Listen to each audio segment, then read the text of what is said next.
This is the Rainbow Turtle Fair Trade Podcast. Welcome to episode 3.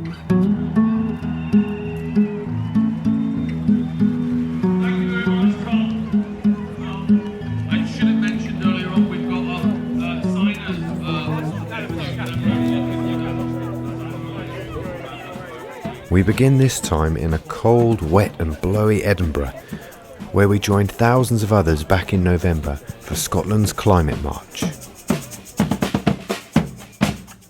We've been coming down the stairs for a good long while now, so it's actually the turnout's great. Given the weather, I think the turnout's really brilliant too. But I think this just shows how really an awful lot of people think this is a really important issue. So it's great. I'm here because I want to get animal agriculture on the agenda as a climate change issue. I don't think it's being talked about enough. So the message is that a plant-based diet reduces greenhouse gases. It's great to see so many different groups who have got lots of different messages, which are all very important, and so many people who really care about the issue. Yeah, lots of different angles represented. I made a turtle, and a mummy turtle and a baby turtle, because the oceans have been warmed by our carbon emissions, so things in the oceans are really struggling to keep going, basically. I like to do stuff, yeah.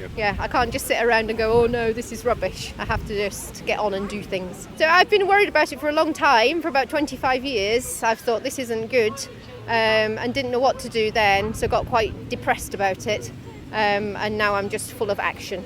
Yeah, well, there's more going on now as well, so you can join, any number of groups, and it's just about looking after our planet, looking after everything on it, not putting the emphasis on money and economy, and everything's got to shift, really. I would say that through thinking ahead of the impact of one's choices, really, or one's actions, as in everything, basically, we have to think ahead of where a product comes from, where does it go.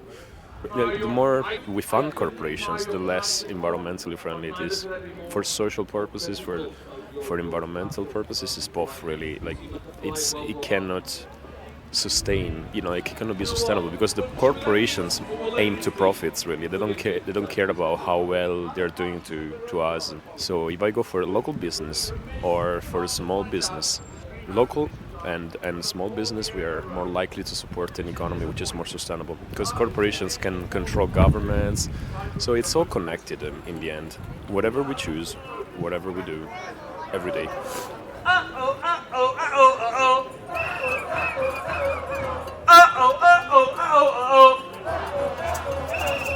don't know the rest of the words.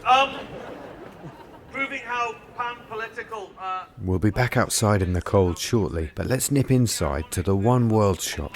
We caught up with the manager, Rachel Farey, on the opening day in their new premises. Today was our official opening of our new One World shop here in the south side of Edinburgh.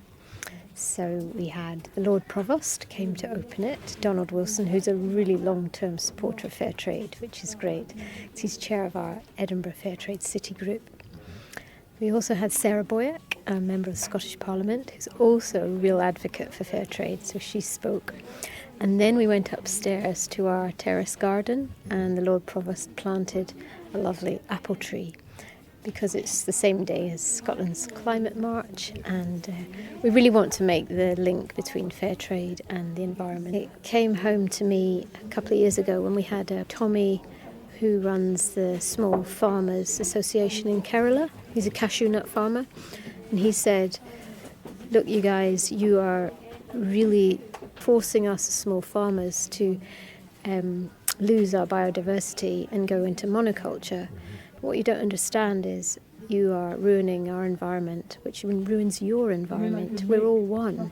So please try and support small farmers, obviously give them a fair wage as well, but think about the variety of plants and the planet, and care for the environment across the world, because we're all one. And if you ruin our lives, don't pay us a fair price, etc., you're ruining your own environment at the same time. So that really hit home to me.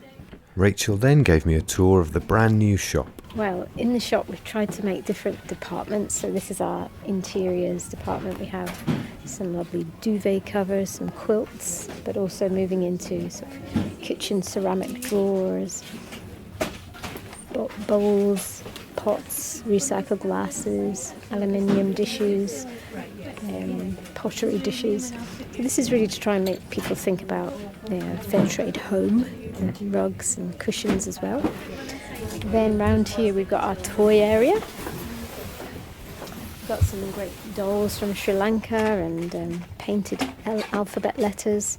We've also got our lovely garlands from Nepal, the handmade garlands from Get Paper Industries in Nepal. So we've made a special relationship with them because we import the handmade paper at least twice or 3 times a year, and they're specifically for schools as well. They're very nice, bright products and quite cheap, so school children can like them as well. Also got the marvellous Carolside body products, which is made with shea butter from Ghana, and these soaps and hand wash and scrub. Then moving into our food and drink area, really enjoy the new Africa sauces, the hot sauces, the Palestinian olive oil's going well. And so that's the perfect point to leave the One World shop and head back to our warehouse where we met Vusi and Busi from Eswatini Kitchen in Swaziland, who make probably one of the most popular fairly traded products around at the moment, the wonderful Swazi fire. And we hosted an afternoon with pupils from Gryffe and Linwood High and St Andrew's Academy.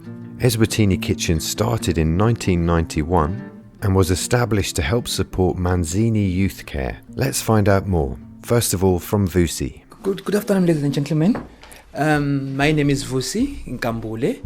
I'm from Swaziland, which is a country down in the south of South Africa. We are coming from a company called Eswatini Kitchen, which is an income generating project for Manzini Youth Care. Manzini Youth Care is an NGO started by Father Larry McDonald, who is housing about 2,000 children. Those children were taken by Father Larry from the streets. So they didn't have food, they didn't have shelter, they didn't even have a chance to go to school. The reason being, one, some of them decided to go for drugs. Some of them were just orphanages because they didn't have a parents because of the HIV and AIDS pandemic. And we are also working together with the Women Farmer Foundation, which is an NGO as well that deals with women. Eswatini Kitchen has got a range of products from jams, marmalades, chutneys, sauces and honey that we produce in a kitchen of about staff of 23. Most of them, 90% of the staff is women who are single parents. The smallholder farmers that we use are the ones from the rural areas.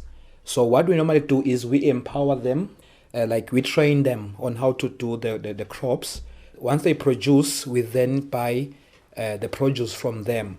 So we pay them at farm gate price because they cannot afford to go and deliver the products to our factory. So we go and collect from their areas, and that motivates them quite a lot. And we encourage them to open bank accounts so that they can have a record of their businesses. In the event whereby they want to increase their business, they can ask for a loan from the bank, and then they've got the records to say, this is the business I'm doing, I want to improve it. Because our main aim is to also take them from subsistence to commercial. We heard too from Busi, Eswatini Kitchen's accountant, who explained the difference they've made to local people, especially children. Good evening, ladies and gentlemen. I feel honored to be part of this meeting. Most of the ladies there at Eswatini Kitchen are also, just like me, have been helped by Eswatini Kitchen to reach the stage where they are, and they're being supported by Eswatini Kitchen. Eswatini Kitchen plays a big role in the country, supporting these ladies who are look after orphans. From these fruits and vegetables that they send to Eswatini Kitchen, they pay school fees for these poor children, buy clothing and food also for these poor children. We have also some disabled people who are being supported through buying the gift packs, because From the gift packs we sell wooden spoons made by the disabled. You find that a man is sitting on a wheelchair. He can't go for work, but he's able to use wood to make these spoons. A lot of them are making these spoons for the gift packs. We also have some women who make the baskets for the gift packs. Whenever it happens that you meet our products, know that when I buy this jar, I'm helping all these women. I'm helping all these poor children. I'm helping all these poor women who works at the Eswatini Kitchen. And we'll have more details of where you can find Eswatini Kitchen's products at the end of the podcast. But right now, we're heading to Carolside Primary in East Renfrewshire to hear about some potentially brand new, ethically sourced products. They invited me along to hear them practicing their pitches for a fair trade dragon's den. Our product comes from South Africa. The language they speak are Sotho, Venda, Tsonga, English, Zulu, Soha, Tswana, Swati and Nodelabel. By buying 1-2 Blastoff, you're changing lives of farmers all over South Africa. Our product is basically tea flavoured bubblegum. Everyone likes tea and bubblegum, so we decided to put them together. Also, who doesn't like blowing bubbles that pops and tastes like one of your favourite drinks? Bubblegum, bubblegum, bubblegum tea. It's fair trade and good for me. Chewing and blowing the bubblegum way. In the fair trade way. That's the bubblegum, that's the bubblegum, that's the bubblegum tea. Yeah. Next up was LMK's cool, comfy, cosy jackets. They're cool, comfy and cosy, and they are made from the best fair trade cotton from India. India is actually a developing country. The developing country is a country where a lot of the people cannot meet their basic needs met and are living in poverty. The community where cotton comes from had hardly any schools, healthcare or water pumps. The farmer's family were also affected by this because the farmer would get so little money for his cotton. The children couldn't go to school because it was too expensive and they needed to help their parents work. This sounds terrible, doesn't it? Fair trade works with people who grow and collect the food in developing countries to make sure they are paid a fair price for their product. They also help to make sure that working conditions are safe and help raise money to support the community. By supporting our astonishing product, you will help people in developing countries. Tonight you will walk home wearing one of our lovely jackets and you will have changed someone's life. Thank you for listening to our presentation.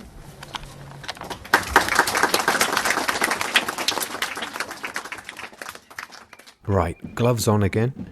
We're back to the Climate March in Edinburgh, and we start with some supporters of the campaigning organisation 38 Degrees. Why have you come here today? I've come here today because this is the biggest organisation and the biggest march that I could come on to oppose climate change and to call for change at the Paris climate talks next month. I think for me 38 Degrees have been really brilliant at putting pressure on the government for change, organising people and allowing people power to kind of come together. So it's been really great for me to have an organisation that I feel really represents my values, to help me come together with others who also appreciate those values, particularly on climate change. I think they give a voice and they are watchdogs for governments and things that we don't necessarily come onto the news, and so to actually be aware of some of the issues and to have a voice and to say no to some things and yes to other things. So despite the weather, it was really important to come and actually show people power here. Why? Because it's important that we have a voice, that we give a message to the governments all over the world that things need to change in terms of the climate and the way we're treating the earth. Here, part of Greenpeace Inverness to raise awareness of climate change and the dreadful effects that it's going to have in the future generations, if not our own generation. And we're here to meet up with other Greenpeace Scottish groups and hopefully raise awareness, and the world leaders will look on Edinburgh and think favourably about changing the rules. I'm here because I think climate change is the biggest disaster about to happen. We came from Aberdeen. I work in the oil industry. Worked in the oil industry for 25 years. The problem is in basically the leaders of the oil companies lying to the rest of the world about the whole situation. And the oil industry, as you were probably aware, when I joined it in the 90s, it was already converting to general energy industry. Then they were driven by the fact that the oil was going to run out in about 30 years. And they had a long-term plan that they wanted to stay in business.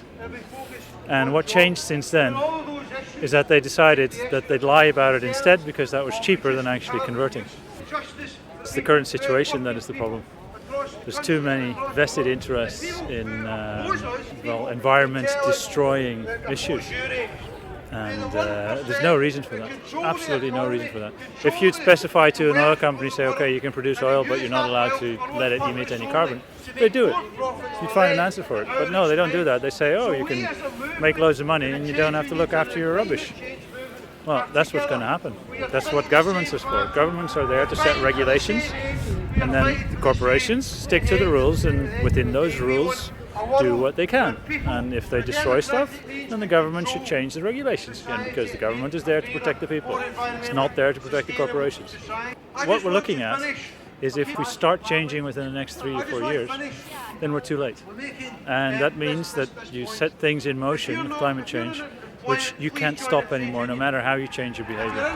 It's really that quick. And the things that are going to happen in the lifetime of my son are a disaster. Once we pass the trigger point, then, okay, you can postpone global destruction, but you can't stop it anymore.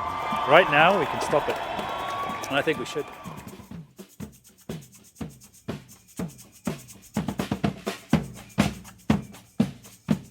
Right, let's warm up again and head back to the One World shop. I asked manager Rachel Farey to tell me how she first found out about fair trade and how it felt recently to receive an award from the Scottish Fair Trade Forum. Oh, it felt great. It felt really nice to get the Outstanding Achievement Award. Mostly because it recognised all our work for 32 years, but also to me it was all about the team. You know, they have supported me to enable me to do so much in fair trade, but also just the subject matter. I mean, I couldn't be happier working in fair trade. It's such a great job because we have such brilliant producers and suppliers and volunteers. So it felt like a lovely accolade. I'd left university and I'd come to stay with a friend in Edinburgh, and she showed me this little tiny shop then. And somebody explained to me that fair trade, in those days it was called alternative trade, was a way of reducing poverty, and extreme poverty in certain instances. And I had not made any connection that trade was causing poverty. I hadn't thought of it. It blew my mind to think that actually there's another way of doing this that actually is going to help people. So I was really fascinated. Of course, I thought back then, and that was in 1984, that we could sort this, and maybe in 10 years, global poverty, we could make poverty history. But unfortunately, it's not turned out that way. So I was really intrigued to begin with and loved the idea that we can make a positive impact by shopping. But now I realise that our work hasn't finished and so much more to do. I think a lot of it, unfortunately, is to do with the West continually putting ourselves first. We always want the best of the world's resources, and we do plunder them in a way. We don't pay fair prices. We don't think that other people need the same resources as us. So I think there needs to be a massive change of opinion, and who knows, it might happen as the world starts to change with whether it's through the climate or whether it's through the economy or war. It really has to make us all stop and think of the world's poorest people, and that we can't just carry on turning a blind eye.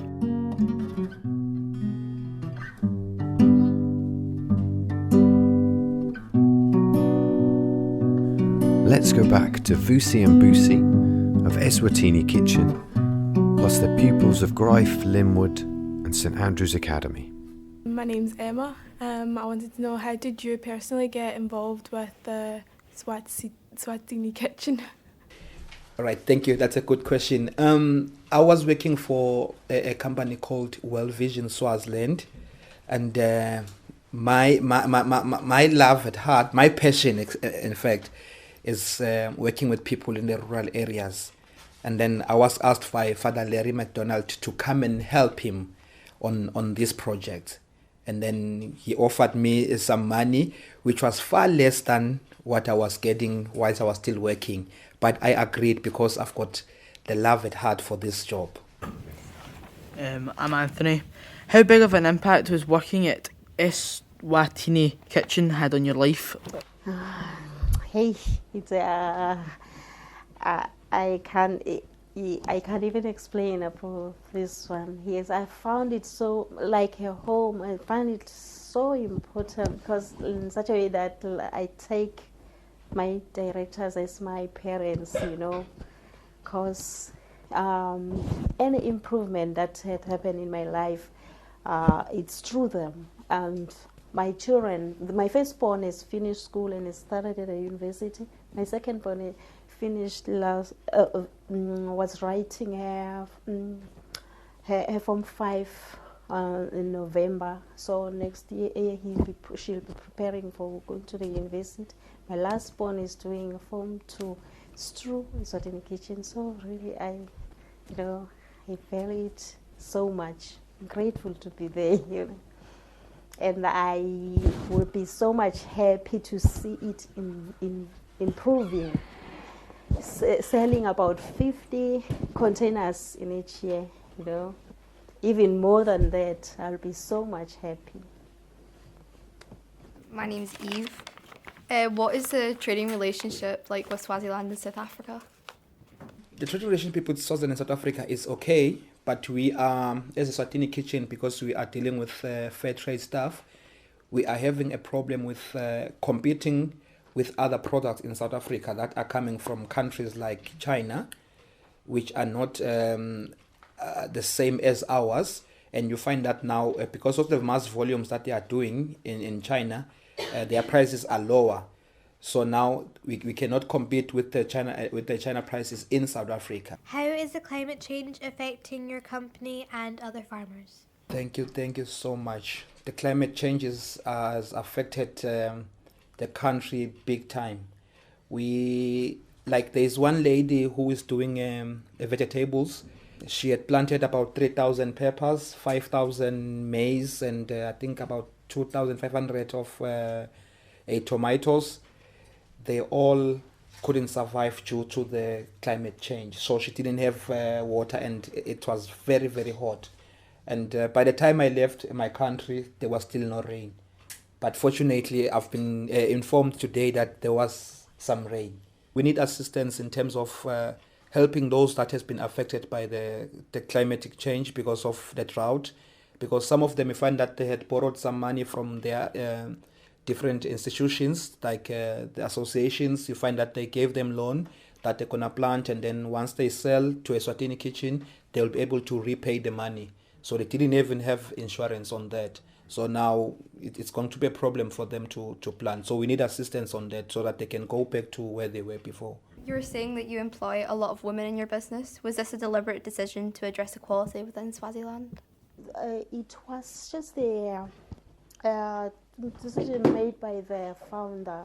The people who will suffer a lot are the women, so they are the ones looking after the poor children. You know, by employing the women, then the poor children are being helped. You know, and as the company grows, more women will be employed. You know, as the sales increase, more women will be employed, and more children will be helped. Are you enjoying your visit to Scotland, and what do you think of the cold weather? I'm really enjoying it. It's a good experience for me. I really enjoy it, following where my products are going, you know. Yeah, I was so happy, and also seeing all the people who support us from the shop. So I really enjoyed it. After all the talking and questions, we got to try some of the products, including the Swazi Fire. My mouth is absolutely burning. tastes really good. The spicy thing tastes really good, but it is spicy as well. My dad loves spicy food, so he would really like it. Be sure to let him know about it. Excellent, I think it's superb. It's really, really good. Actually, I'm back to have some more. I've got 3 begging for water at the back there. Oh yeah. One down here is, I think, had enough. But no, it's superb. I'll be buying it. I'll be buying it. No, I like the hot stuff. It's my favourite. I'm just going to finish off with a wee bit more. Have you had some? No, I haven't, no. But unfortunately, there was one casualty. How are you feeling out here? Oh, don't even start. So hot. What's happened? What have you just had? The spicy thing. The Swazi fire? Aye. Yeah. It's deadly. How are you feeling? Lava in my mouth. Lava's in my mouth, you know. Oh, I've had some water. It's not helped. Just going to sit it out, blow it out, do my best. Pretty much.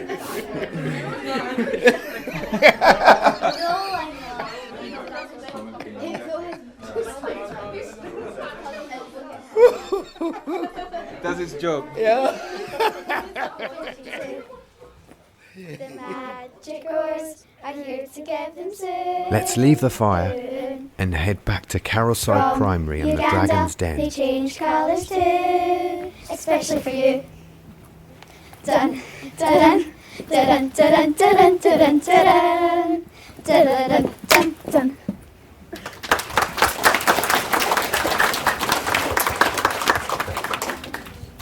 It's free trade and it comes from Brazil. It helps the farmers so they don't get ill. Do-do-do-do, do-do-do-do. Honey.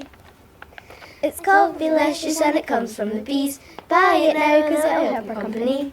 Do-do-do-do, do-do-do-do. Honey. Honey. If you buy Delicious, it will help the farmers in Brazil because without fair trade they can't send their children to school. We think fair trade is very important and I hope you think that too. I hope you understand how fair trade changes lives and I look forward to seeing it in your shelves. Thank you for listening to our pitch today and here's another look at our poster.